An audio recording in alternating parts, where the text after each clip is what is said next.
Okay, great. Yeah, so I think we'll get started now. We have a decent crowd. We have Catherine from Ghana in the audience. Great to have you here. Lovely to see an international interest in the topic. I think that as a whole, that this does touch really all of our lives. I mean, whether we're directly involved in the agriculture space or we are a consumer of of food. Making sure we have safe and healthy food is a huge topic of discussion right now, and there are a lot of good efforts that are happening around the world to be able to promote this and make it more mainstream. So I think let's just get started. Likita, you want to go through the intro for us? Yes, sure. Good evening, everyone. Welcome to our today's webinar on exploring National Mission for Natural Farming. We are thrilled to have you join our webinar, and we'll explore how Art of Living and Agwise are using conversational chatbot to support and promote natural farming in India.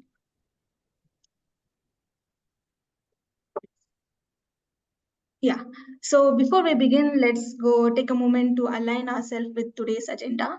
We'll begin with introduction to our speakers today, and then I'll hand over the reins to the speakers who'll talk about Natural Mission for Natural Farming and Art of Living's Kisan Manch program, and then how we are enabling natural farming through digital engagement and conversational chatbots. We'll then be showcasing our conversational chatbot on a quick demo, and then we'll have a quick Q&A session to address your questions. Some housekeeping rules. The session is being recorded and the recording will be made available on our social media channels, and we'll also send you an email on the recording. The question will be taken via Q&A section in the panel, and we'll address your Q&A questions at the end of the session. Okay, so I now have the honor of introducing our speakers. Dr. Prabhakar Rao is a doctorate in plant breeding and genetics and presently heads the Agriculture Trust of Art of Living as its chairman. Sri Sri Institute of Agriculture Sciences and Technology works with over 22 lakh farmers across the country, promoting natural farming. The trust has around 2,000 trained teachers of natural farming and is authorized to issue natural farming certification on behalf of Government of India. Varun Prabhakar, our AgTech Evangelist at Agwise, brings over 15 years of experience in product design and business development, specializing in digital transformation across industry, including agriculture, pest control, and smart buildings. He holds a degree in mechanical engineering from the University of Wisconsin's Madison and has extensive experience in IoT, precision farming, remote sensing, and crop modeling. Throughout his career, Varun has crafted impactful user experience for both Fortune 500 companies and marginal farmers, demonstrating a unique ability to bridge technological innovation with practical application. Okay, before we dive into the session, we would love to hear from you. Please take a moment to respond to the poll on your screen, and this will help us tailor today's discussion. Linsa, can you please launch the poll question? I hope it is visible. Yes, we are able to see the poll.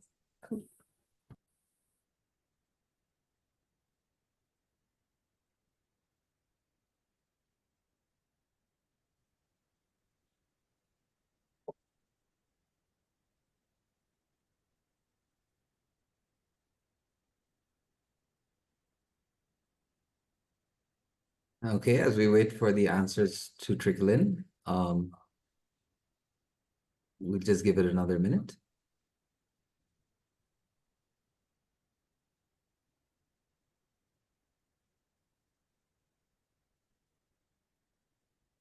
Okay, Linsa, can we see some of the results?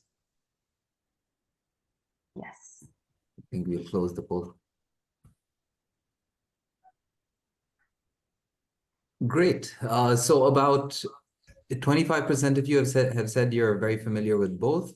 50% are only familiar with natural farming. 13% have said you've heard about it, and another 13% said not familiar at all.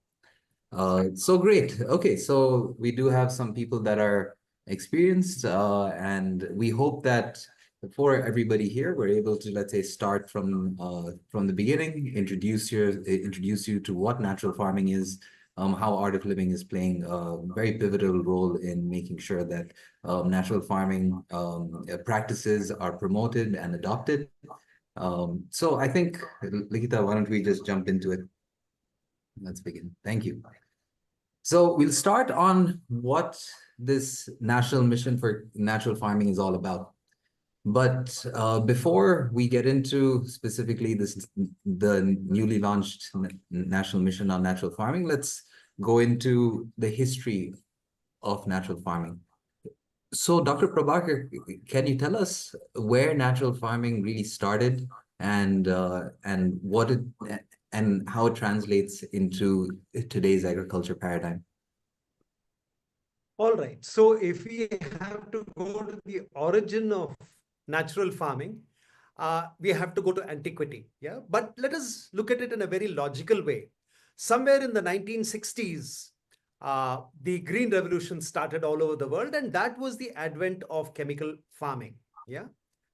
And in India, at least, what was there before 1960?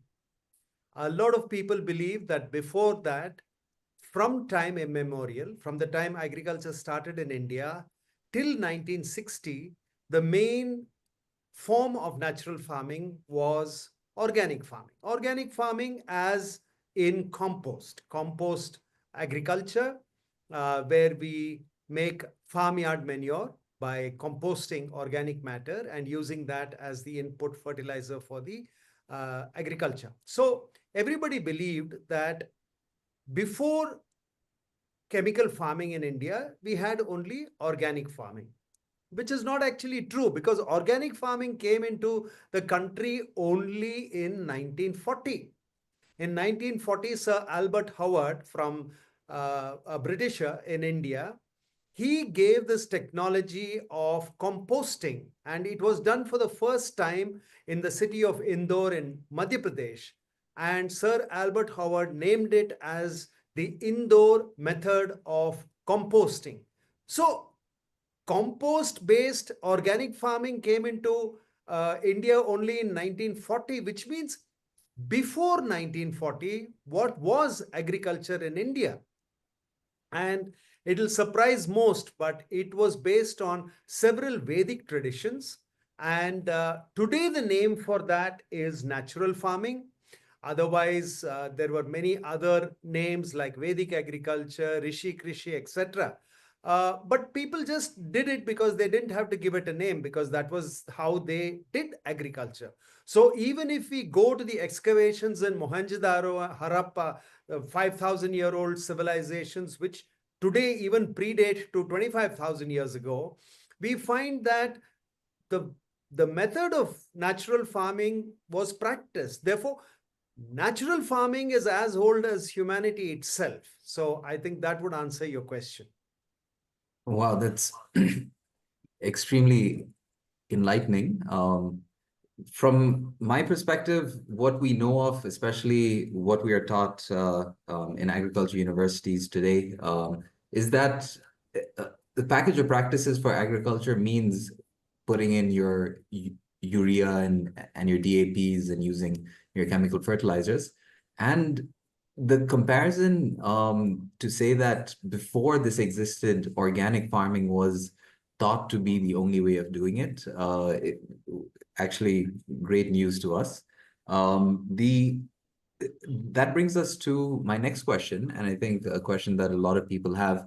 What is the key difference between natural farming and organic farming? Well, there are several differences. Let us look first at what are they both similar. The similarity between the two technologies is that both of them do not rely on chemicals. So both of them are chemical-free technologies. So that's the good part of it. But organic farming actually is rather a overarching generic term which encompasses several chemical-free agriculture technologies. And for example, compost-based agriculture. That is also organic farming under the generic organic farming. You have biodynamic agriculture. That is again another agriculture method that is under organic farming. Then you have got Fukuoka's do-nothing farming. So you have got that also under organic farming. So you've got several technologies. You've got several technologies. You've got agroecology restoration. That is also chemical free. That also comes under organic farming. So organic farming is an overarching term which refers to all agriculture technologies which do not use chemicals. But specifically, organic farming means compost-based agriculture. Natural farming also comes under the generic term organic farming, but the two are chalk and cheese. They are very, very different technologies. Although both are chemical-free, organic farming depends on creation of compost, which is a highly exothermic process. Lot of heat is produced when you take organic matter like cow dung or leaves or vegetable waste. You put it into pits, you layer it with soil, you water it, fermentation happens, and after about 9 months to a year, you get something called farmyard manure or compost. Now, in the creation of this, everything gets sterilized. That's why the fresh smell you get of compost, there is nothing alive in it. There are no seeds, there are no insects, there are no microbes, organisms, nothing. So what you get is basically a very high carbon content compost, which is used in agriculture. Now that is basically what is compost-based organic farming. Natural farming, on the other hand, has got a completely different technology. We are talking about using live microbes. These microbes are called nutrient solubilizing microbes, and these are microbes which break down minerals in the soil, which contain all the essential nutrients that are required by the plants. Therefore, minerals are there. They are not in a soluble form. That is why they stay in the soil. They don't get washed off into the sea. And these minerals are broken down by these nutrient solubilizing bacteria or microbes. So you have got bacteria, you've got fungi, you've got many other things, all microbial organisms which act upon soil minerals to release the required nutrients to the plant. Now, in natural farming, this is the heart of natural farming. To put these microbes back into the soil, create their ecosystem so that the agriculture works exactly like nature works a forest. Now, if you go to a virgin forest, nobody is putting NPK, DAP, urea, nobody is spraying pesticides, and yet everything is growing so luxuriantly. It is happening because they are NSM rich. That is, they are very rich. The soils are very rich in nutrient solubilizing microbes. Now, the same technology, if you bring it the way nature grows a forest, if you bring it into your farmland, that's called natural farming. Natural farming is allowing nature to do what it knows best and has been doing for billions of years, instead of trying to put our foot in and feed in chemicals, etc. So that's the very fundamental difference between the two. Yeah, so if I were to summarize this, would it be safe to say that natural farming focuses on the microbes, whereas the compost-based organic farming focuses on increasing the soil organic carbon and the nutrients in the soil?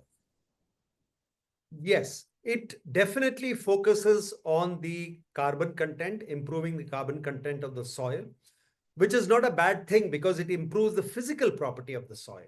But when it comes to nutrients, it is a weak additive because it requires a very large quantity of compost to do good farming.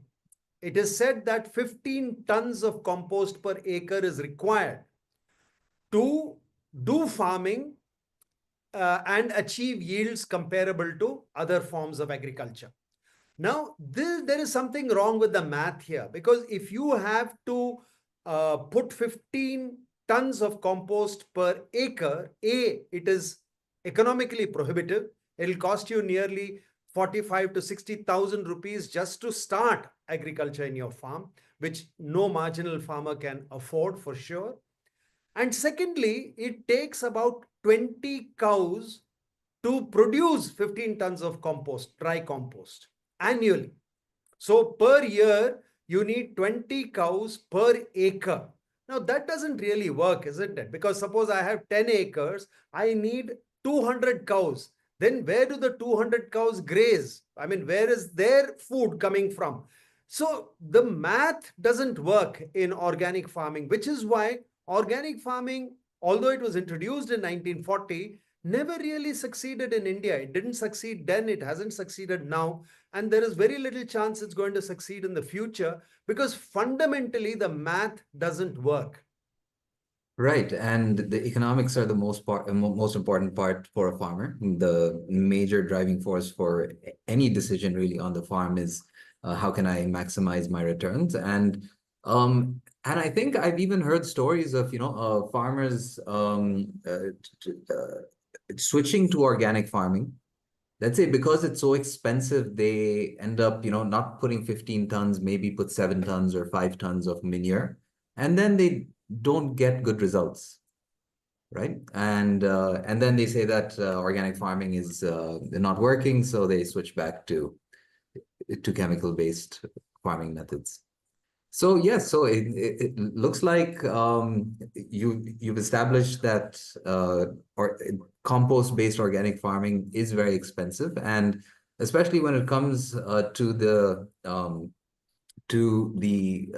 unpredictability of weather in today's day. Having such a large exposure, risk exposure for the farmer, because they have to invest so much in their farms, becomes a very big challenge. So as compared to compost-based organic farming, what do the economics of natural farming look like? So natural farming, the economics look wonderful, because natural farming was also known for a long time as zero budget farming. It was promoted by Subhash Palekar ji, and for a long time in India, that method was actually called zero budget farming. The word zero is not literal, but it shows how little it costs to do natural farming, because all the inputs into your farm, whether it is your nutrient bioformulations, whether it is pest repellents, whatever, all these can be made by the farmer in his farm. So what happens is, when you want to make bioformulations, you have formulations like Jivamrita, Ganajivamrita, Bijamrita, Panchagavya, and all these, which are actually made by the farmer using fresh cow dung, cow urine, and some other additives like a protein source and a sugar source, normally in the form of jaggery or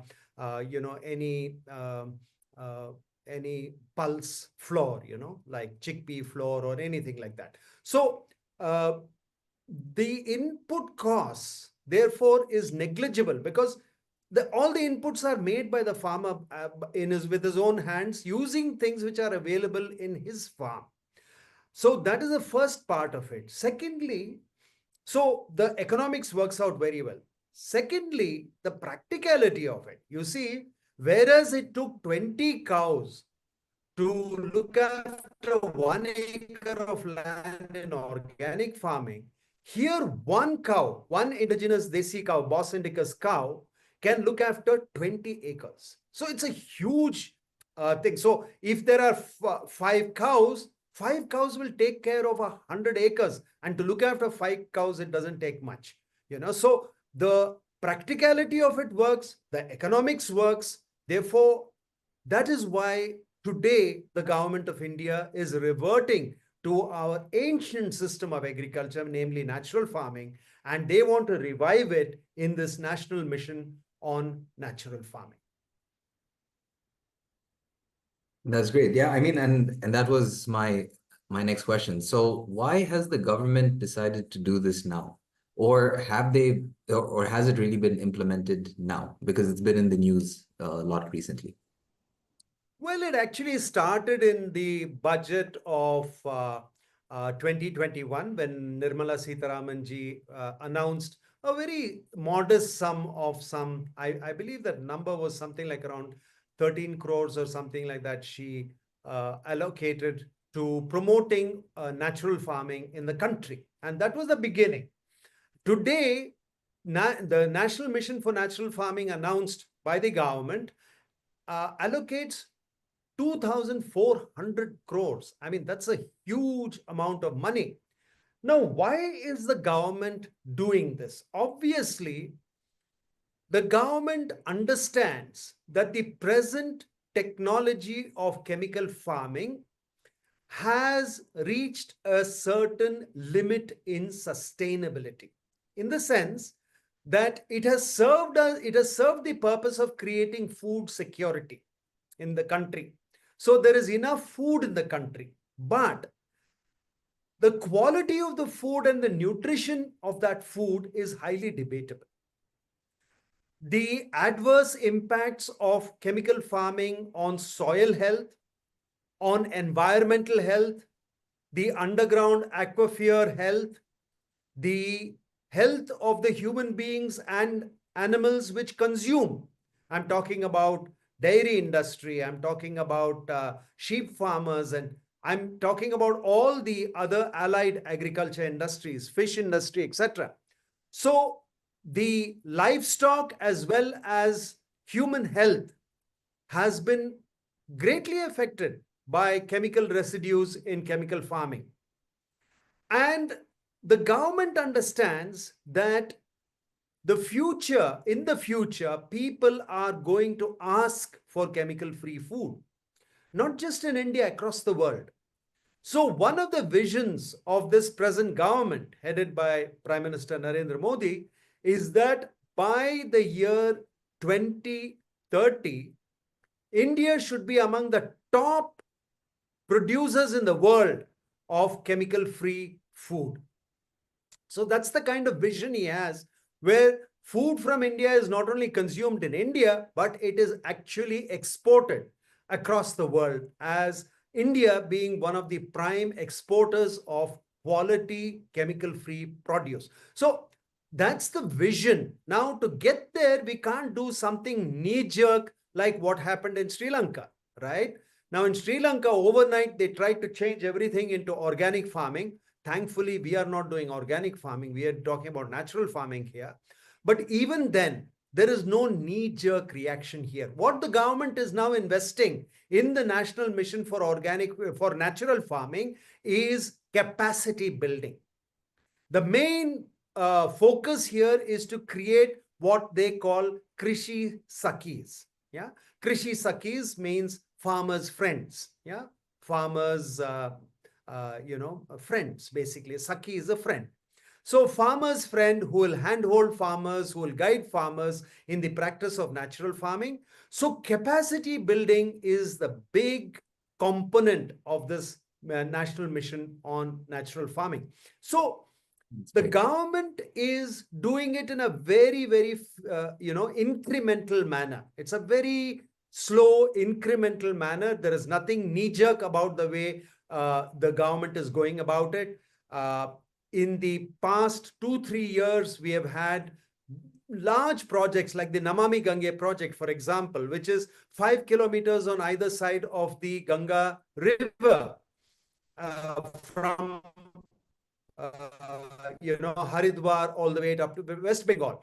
This 10-kilometer stretch on either on the both sides of the river, they started to implement natural farming practices so that all the pollutants and affluents from chemical agriculture don't get washed into the river. And if you see Art of Living, in fact, our agriculture trust, in fact, is a great contributor to the work that's going on in Namami Gange, and our teachers are one of the largest NGOs working on the Namami Gange project. So the government is going about it in a very phased, systematic, incremental manner, and bringing in natural farming by first doing capacity building. So we don't end up like in Sri Lanka. Overnight, they changed everything into organic farming, and the farmers didn't know what to do. They just stopped the supply of imported fertilizers, and they said, farmers, you go back and do what your ancestors were doing, and it didn't work. The entire economy crashed. So it's not what we are not doing that. We are doing this in a very, very we have thought this through, and the government is very, very careful about how it is implementing it. Yeah. So I believe that's a great. that is how the National Mission for Natural Farming has come about. Yeah, that's really great. I think that overall, the idea of being able to produce safe food at a very low cost makes a lot of sense. The way that the government is rolling it out, where they're first building out the capacity, and which will also give enough time for the market to be built for naturally farmed food as well. So if if both the capacity building and the market uptake capacity increases at the same time, then this will definitely be a success in a few years. So you had briefly touched on Art of Living's role, and during your introduction, we heard that the Art of Living has worked with 22 lakh farmers. For the international participants here, that's 220 million farmers. No, I'm sorry, 2.2 million farmers. 2.2 million farmers.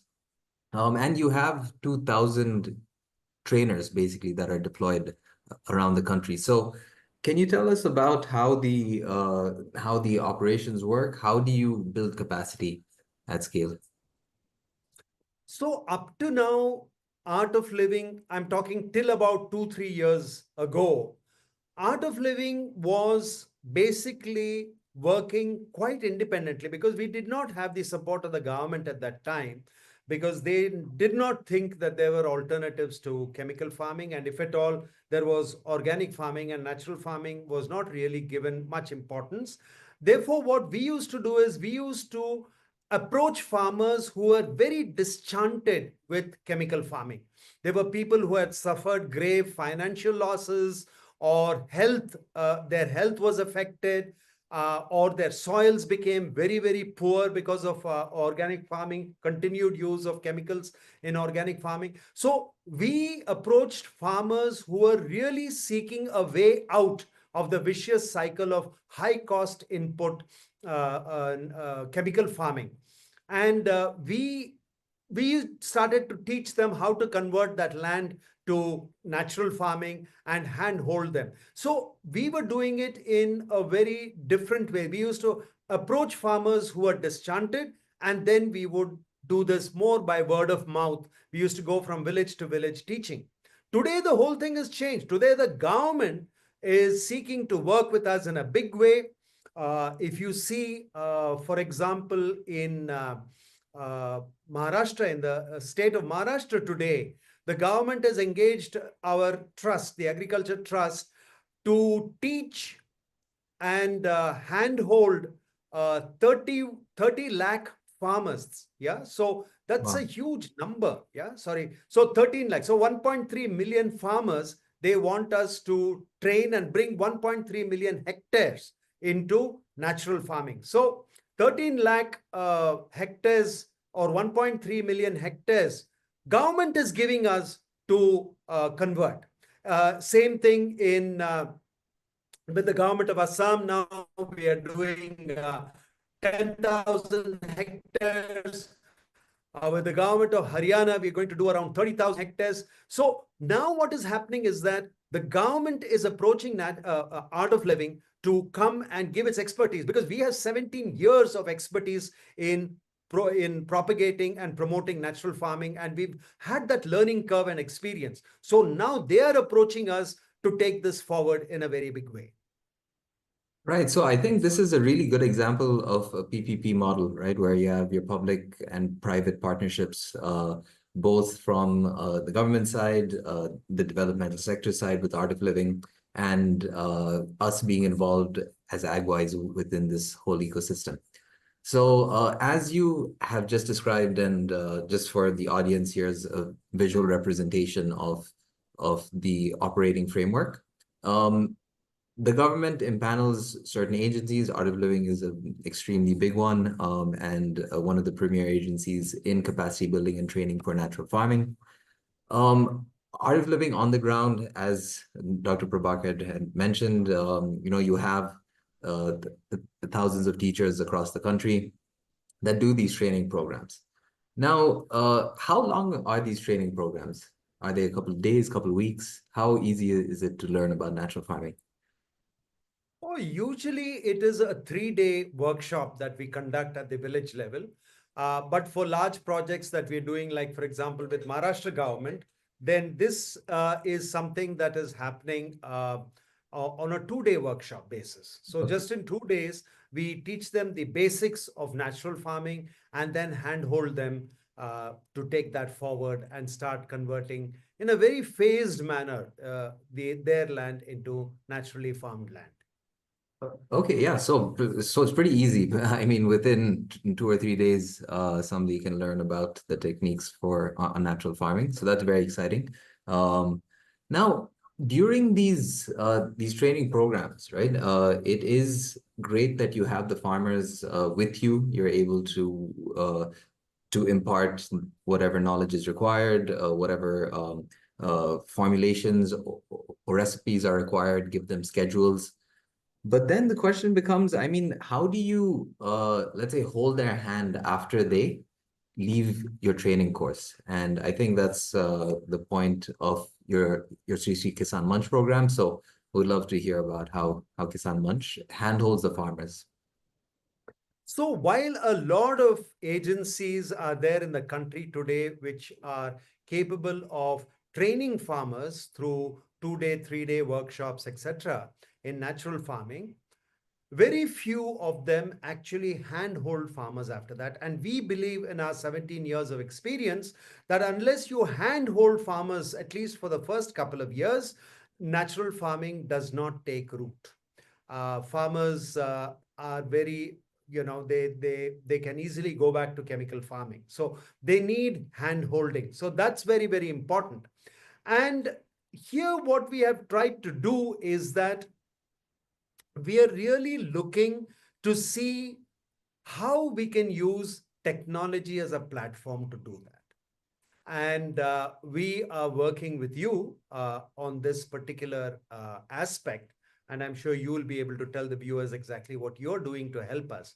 But essentially what we found was, unless we are able to give all the parameters of natural farming, such as all the formulations, application methods, when to apply, how to apply, what to apply, how to make it, etc. All these should be at the fingertips of the farmer. Today, we don't use the word at your fingertips, but we say it should be on your handheld smartphone. So basically, we believe that unless you can put everything in a way that's very easily accessible to the farmer in his vernacular, there is no point giving something, in English to somebody in Assam or Maharashtra.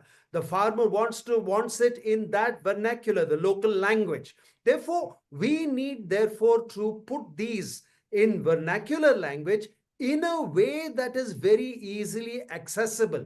Some agencies, of course, do give them a complete PDF, a PDF of natural farming, but that doesn't really help, because he's not going to scroll and scroll and scroll and scroll on a smartphone to find out exactly how to prepare, let us say, Jivamrita, which is one of the bioformulations for nutrition. Therefore, we want something where it is very user-friendly. The UI UX is extremely simple. The farmer just clicks a couple of links and there he has got it on his smartphone. So we had been wanting to build such a platform for at least about 2 to 3 years now. We have been looking for partners to help us build this particular thing, because once the farmers finish their training, they are onboarded into what we call Sri Sri Kisan Manch. which is essentially a farmer platform.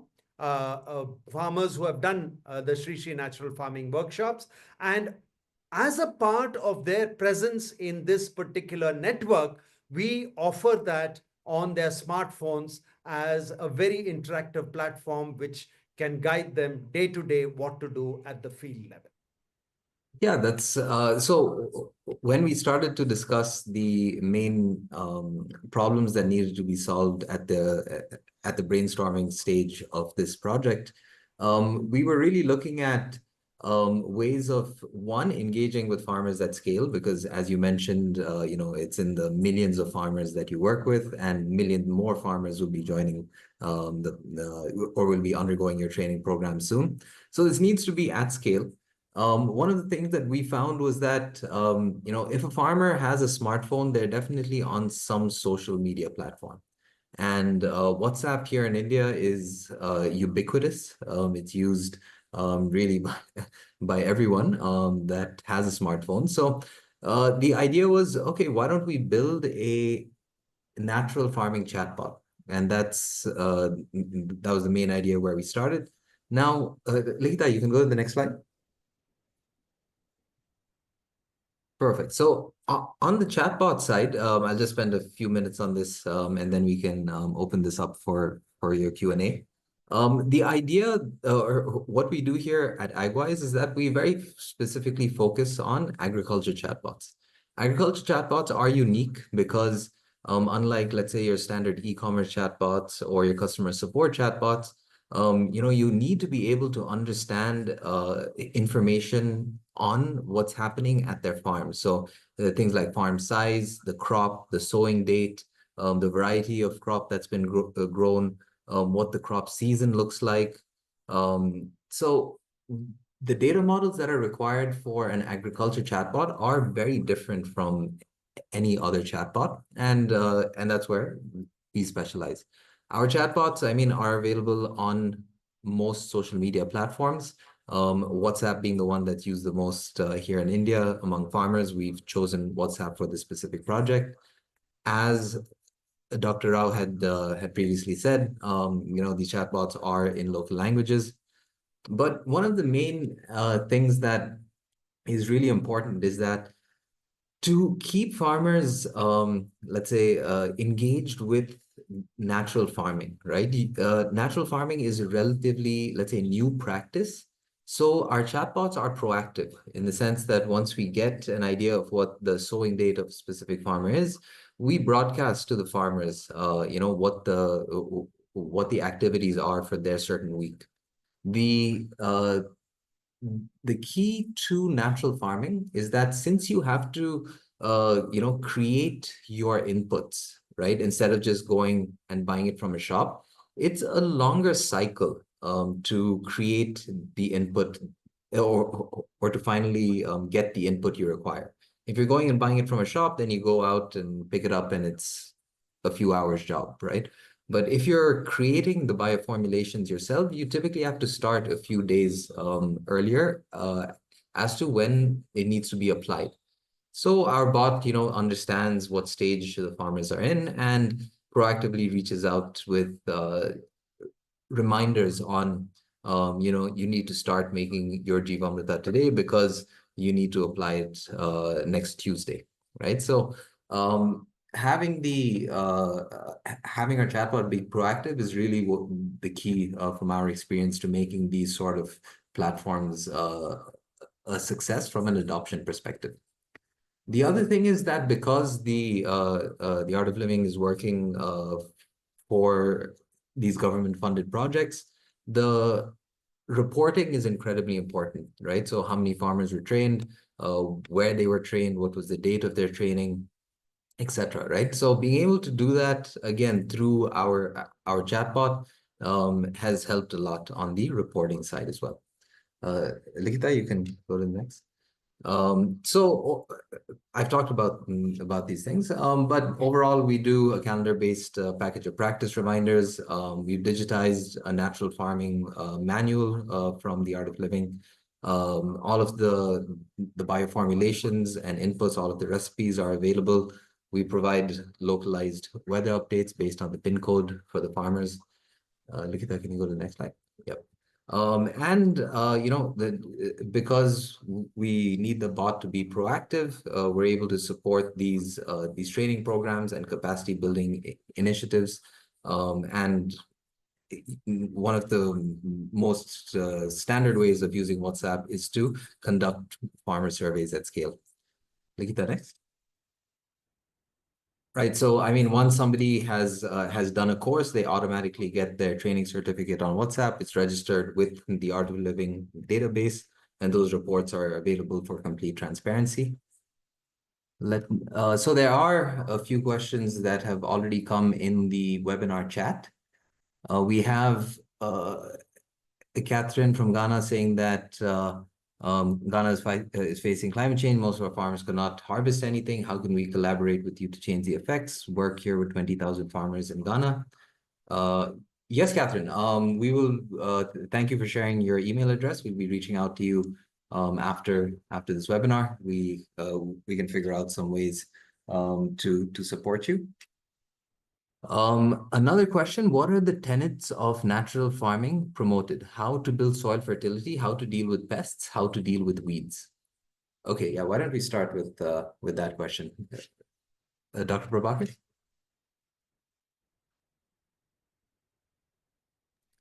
Yeah, so that's a question which requires a podcast dedicated to that. Actually, I have several videos on YouTube. So if you go to Dr. Prabhakar Rao, Natural Farming, you will find several YouTubes where I've gone deep into the subject of the science behind natural farming.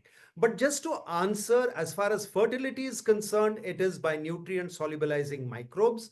Now, pest management is done by creating pest repellent formulations.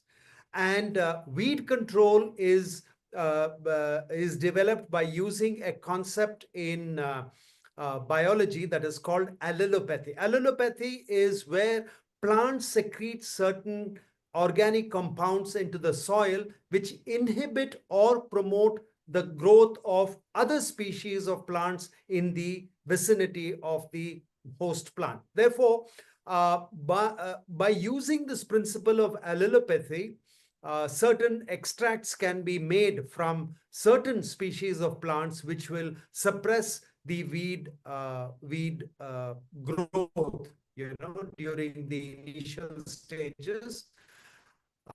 So all the requirements for agriculture are addressed by natural farming.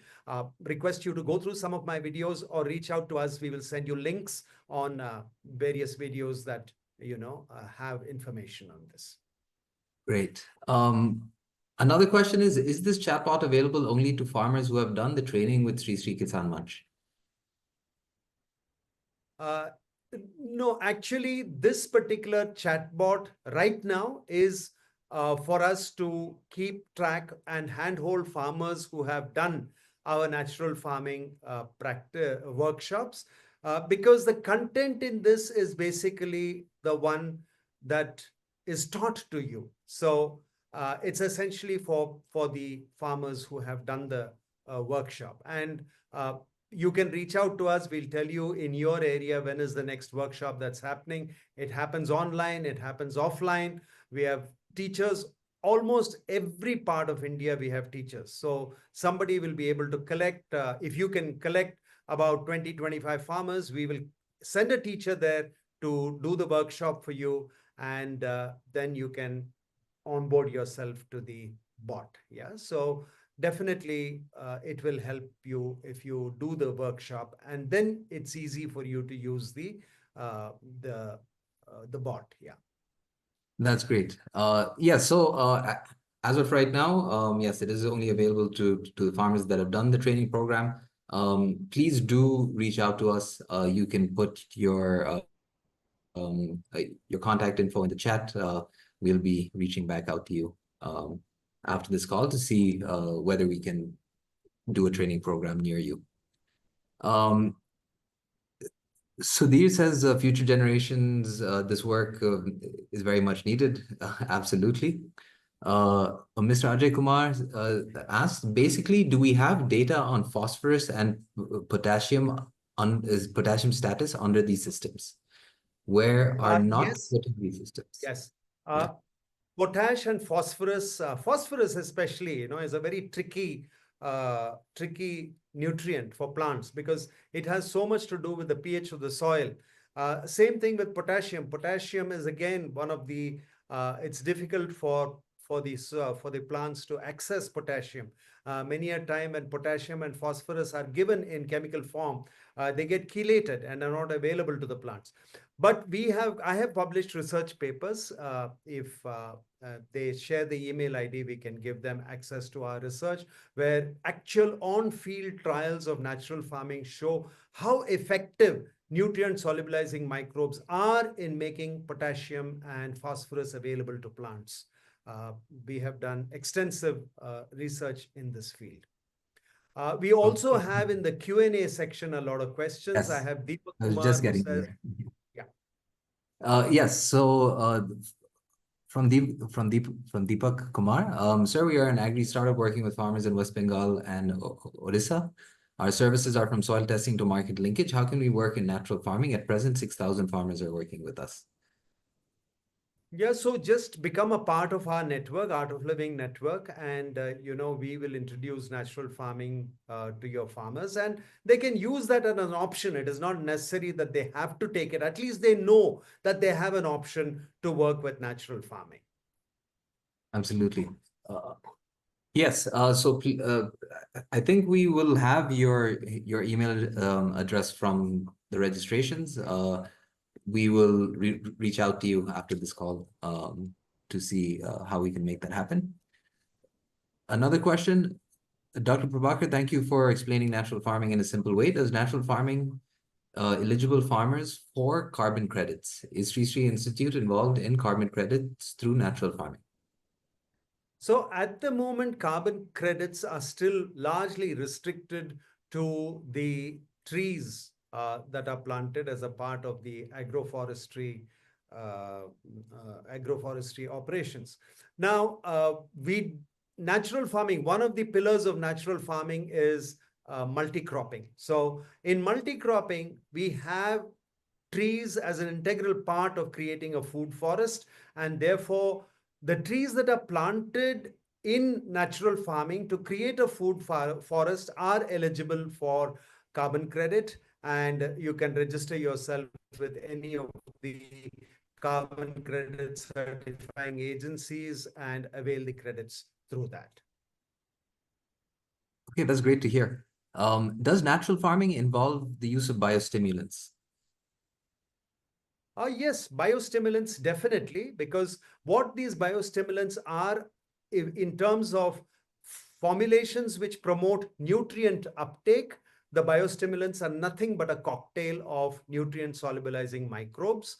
And these are nitrogen solubilizing, potash solubilizing, phosphorus solubilizing, zinc solubilizing, iron, copper, there are approximately some 58 to 60 nutrients that are required for the growth of a plant, and nature has provided several families of microbes which do that particular solubilization. Therefore, biostimulants, of course, because these formulations definitely will give the kind of nutrient uptake that is required by the plants. We also have cow urine. Cow urine is an extremely potent biostimulant because it is so rich with soluble nanoforms of nutrients.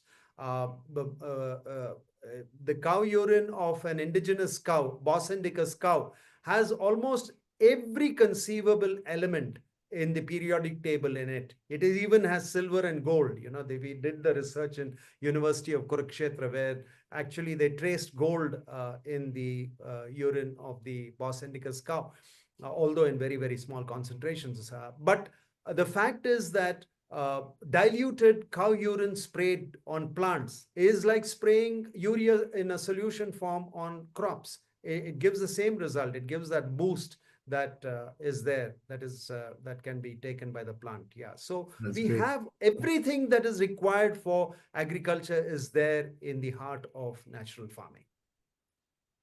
That's great.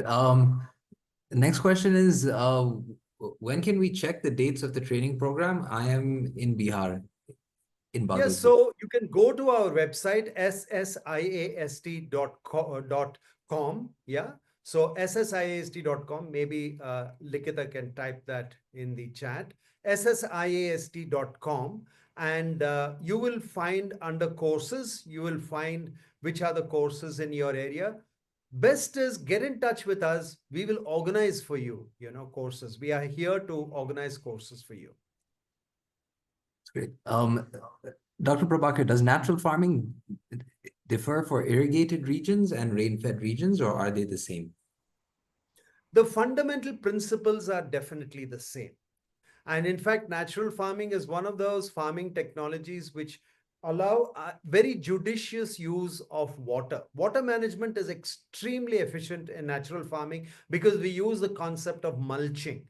And mulching, reduces nearly 60% of water requirement for crops because of the way it conserves moisture. Therefore, it's definitely for rain-fed as well as irrigated crops, the principles of natural farming are exactly the same. That's great. Ligita, can we bring up the ending poll while we just go through the last few questions? So definitely, we've had a lot of questions around, how can I get in touch? Where can I do the training? And questions around that. So please do respond to our second poll. If you are interested in connecting with us, either for the natural farming training or interested in exploring how chatbots can help you or the organization that you work with, please do reach out and let us know. Otherwise, you can connect with us on LinkedIn. Both Dr. Prabhakar and I are quite active there. And you can send us an email as well, which, Likita, you can put my email in the chat box. Oh yeah, our contact information is there on the, yes. If anybody wants to scan the QR code, you'll be able to get our contact information.